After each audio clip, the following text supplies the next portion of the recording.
नमस्कार साथियों, इन दिनों आप सुन रहे हैं प्रेमचंद जी का उपन्यास निर्मला। आज का वीडियो शुरू करने से पहले आपसे एक ज़रूरी बात कहना चाहूँगी कि अगर आप आए हैं चैनल पर पहली बार तो प्लीज़ प्लीज़ प्लीज़ सब्सक्राइब करें, और अगर आपको वीडियो पसंद आता है तो लाइक और शेयर करना ना भूलें, और साथ ही साथ बेल आइकन ज़रूर प्रेस करें ताकि आने वाले वीडियोज़ के नोटिफिकेशंस आपको समय पर मिल जाए। तो चलिए शुरू करते हैं निर्मला का अगला भाग।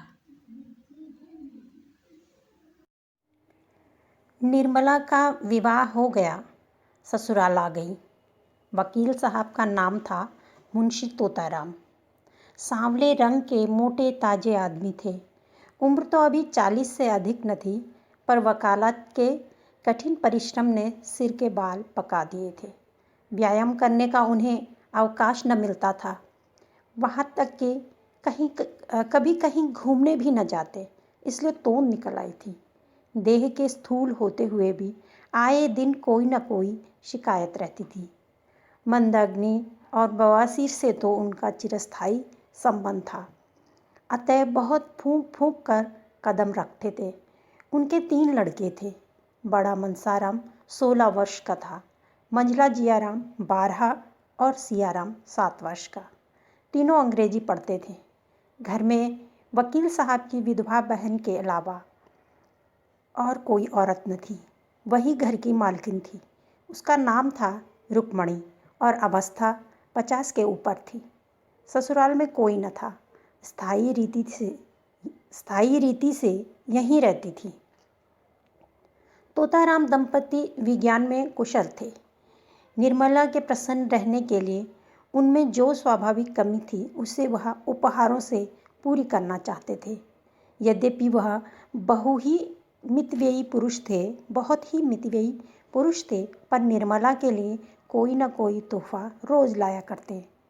मौके पर धन की परवाह न करते थे।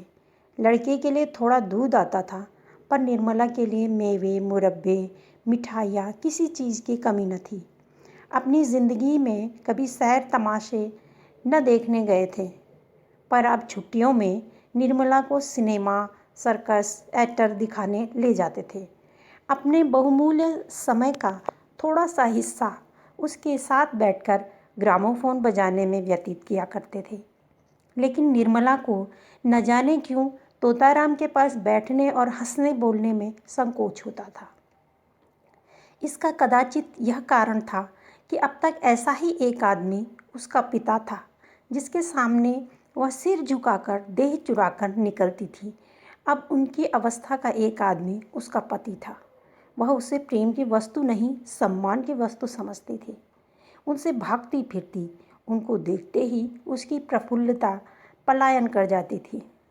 वकील साहब को न के दंपति विज्ञान ने सिखाया था कि युवती के सामने खूब प्रेम की बातें करनी चाहिए, दिल खोल कर निकाल कर रख देना चाहिए। यही उसके वशीकरण का मुख्य मंत्र है। इसलिए वकील साहब अपने प्रेम प्रदर्शन में कोई कसर न रखते थे। लेकिन निर्मला को इन बातों से घृणा होती थी। वही बातें जिन्हें किसी युवक के मुख से सुनकर उनका हृदय प्रेम से उन्मत्त हो जाता, वकील साहब के मुंह से निकलकर उसके शरीर पर शर के समान आघात करती थी। उनमें रस न था, उल्लास न था, उन्माद न था, हृदय न था, केवल बनावट थी, धोखा था और शुष्क नीरस शब्दाडंबर। उसे इत्र और तेल बुरा न लगता, सैर तमाशे बुरे न लगते, बनाव श्रृंगार भी बुरा न लगता था। बुरा लगता था तो केवल तोताराम के पास बैठना। वह अपना रूप और यौवन उन्हें न दिखाना चाहती थी, क्योंकि वहाँ देखने वाली आंखें न थीं। वह उन्हें इन रसों का आस्वादन लेने योग्य न समझती थी। कली प्रभात समीर ही के स्पर्श से खिलती है। दोनों में समान सारस्य है। निर्मला के लिए यह प्रभात समीर कहाँ था? पहला महीना गुजरते ही तोताराम ने निर्मला को अपना खजांची बना लिया। कचहरी से आकर दिन भर की कमाई उसे दे देते। उनका ख्याल था कि निर्मला इन रुपयों को देखकर फूल ही न समाएगी। निर्मला बड़े शौक से इस पद का काम अंजाम देती, एक एक पैसे का हिसाब लिखती। अगर कभी रुपये कम मिलते तो पूछती, आज कम क्यों है। गृहस्थी के संबंध में उनसे खूब बातें करती। इन्हीं बातों के लायक वह उनको समझती थी। जो ही कोई विनोद की बात उनके मुंह से निकल जाती, उसका मुख मलिन हो जाता। निर्मला जब वस्त्राभूषणों से अलंकृत होकर आईने के सामने खड़ी होती और उसमें अपने सौंदर्य की सुषमापूर्ण आभा देखती, तो उसका हृदय एक सतृष्ण कामना से तड़प उठता। उस वक्त उसके हृदय में एक ज्वाला सी उठती। मन में आता कि इस घर में आग लगा दूं। अपनी माता पर क्रोध आता, पर सबसे अधिक क्रोध बेचारे निरपराध तोताराम पर आता। वह सदैव इस ताप से जला करती, बाका सवार लड्डू टट्टू पर सवार होना कब पसंद करेगा, चाहे उसे पैदल ही क्यों न चलना पड़े। निर्मला की दशा उसी बाके सवार की सी थी। वह उस पर सवार होकर उड़ना चाहती थी, उस उल्लासमयी विद्युत गति का आनंद उठाना चाहती थी। टट्टू के हिनहिनाने और कनौतियाँ खड़ी करने से क्या आशा होती। संभव था कि बच्चों के साथ हंसने खेलने से वह अपनी दशा को थोड़ी देर के लिए भूल जाती, कुछ मन हरा हो जाता था। लेकिन रुक्मणी देवी लड़कों को उसके पास फटकने न देती, मानो वह कोई पिशाचिनी है जो उन्हें निगल जाएगी। रुक्मणी देवी का स्वभाव सारे संसार से निराला था। यह पता लगाना कठिन था कि वह किस बात से खुश होती थी और किस बात से नाराज। एक बार जिस बात से खुश हो जाती थी, दूसरी बार उसी बात से जल जाती थी। अगर निर्मला अपने कमरे में बैठी रहती तो कहती, न जाने कहाँ की मनहूसिन है। अगर वह कोठे पर चढ़ जाती या महरियों से बात करती तो छाती पीटने लगती, न लाज है न शर्म, निगोड़ी ने हया भून खाई। अब क्या कुछ दिनों में बाजार में नाचेगी। जब से वकील साहब ने निर्मला के हाथ में रुपए पैसे देने शुरू किए, रुक्मणी उसकी आलोचना करने पर आरूढ़ हो गई। उन्हें मालूम होता था कि अब प्रलय होने में बहुत थोड़ी कसर रह गई। लड़कों को बार बार पैसों की ज़रूरत पड़ती। जब तक खुद स्वामिनी थी, उन्हें बहला दिया करती थी, अब सीधे निर्मला के पास भेज देती। निर्मला को लड़कों के चटोरापन अच्छा न लगता था, कभी कभी पैसे देने से इनकार कर देती। रुक्मणी को अपने बागबान सर करने का अवसर मिल जाता। अब तो मालकिन हुई है, लड़के काहे को जिएंगे। बिना माँ के बच्चे को कौन पूछे। रुपयों की मिठाइयाँ खा जाते थे, अब धेले धेले को तरसते हैं। निर्मला अगर चिढ़कर किसी दिन बिना कुछ पूछे ताचे पैसे दे देती तो देवी जी उसकी दूसरी ही आलोचना करती। इन्हें क्या, लड़के मरे या जिए, इनकी बला से। माँ के बिना कौन समझाए कि बेटा बहुत मिठाइयाँ मत खाओ, आई गई तो मेरे सर आ जाएगी, इन्हें क्या। यहीं तक होता तो निर्मला शायद जब्त कर जाती, पर देवी जी जो तो खुफिया पुलिस से सिपाही की भांति निर्मला का पीछा करती रहती थी।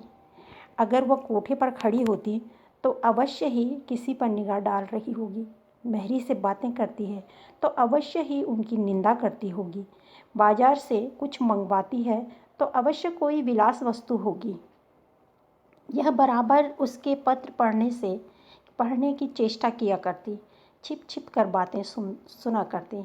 निर्मला उनकी दोधारी तलवार से कांपती रहती थी। यहाँ तक कि उसने एक दिन पति से कहा, आप जरा जीजी को समझा दीजिए, क्यों मेरे पीछे पड़ी रहती हैं। तोताराम ने तेज होकर कहा, तुम्हें कुछ कहा है क्या। रोज ही कहती हैं, बात मुंह से निकालना मुश्किल है। अगर उन्हें इस बात की जलन हो कि यह मालकिन क्यों बनी हुई है तो आप उन्हीं को रुपए पैसे दीजिए, मुझे न चाहिए। यही मालकिन बनी रहे। मैं तो केवल इतना चाहती हूँ कि कोई मुझे ताने महने ना दिया करे। यह कहते कहते निर्मला की आंखों से आंसू बहने लगे। तोताराम को अपना प्रेम दिखाने का यह बहुत ही अच्छा मौका मिला। बोली, मैं आज ही उनकी खबर लूँगा, साफ कह दूँगा, मुंह बंद करके रहना है तो रहो, नहीं तो अपनी राह लो। इस घर की स्वामिनी वह नहीं है, तुम हो। वह केवल तुम्हारी सहायता के लिए है। अगर सहायता करने के बदले तुम्हें दिक करती है तो उन्हें यहाँ रहने की ज़रूरत नहीं। मैंने सोचा था कि विधवा हैं, अनाथ हैं, पाव भर आटा खाएंगी, पड़ी रहेंगी। जब और नौकर चाकर खा रहे हैं तो वह तो अपनी बहन ही है। लड़कों की देखभाल के लिए एक औरत की ज़रूरत भी थी, रख लिया। लेकिन इसके यह मायने नहीं कि वह तुम्हारे ऊपर शासन करे।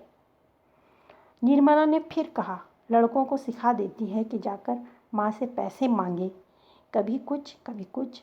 लड़के आकर मेरी जान खाते हैं। घड़ी भर लेटना मुश्किल हो जाता है। डांटती हूँ तो वह आंखें लाल पीली करके दौड़ती हैं। मुझे समझती हैं कि लड़कों को देखकर जलती है। ईश्वर जानते होंगे कि मैं बच्चों को कितना प्यार करती हूँ। आखिर मेरे ही बच्चे हैं, मुझे उनसे क्यों जलन होने लगी।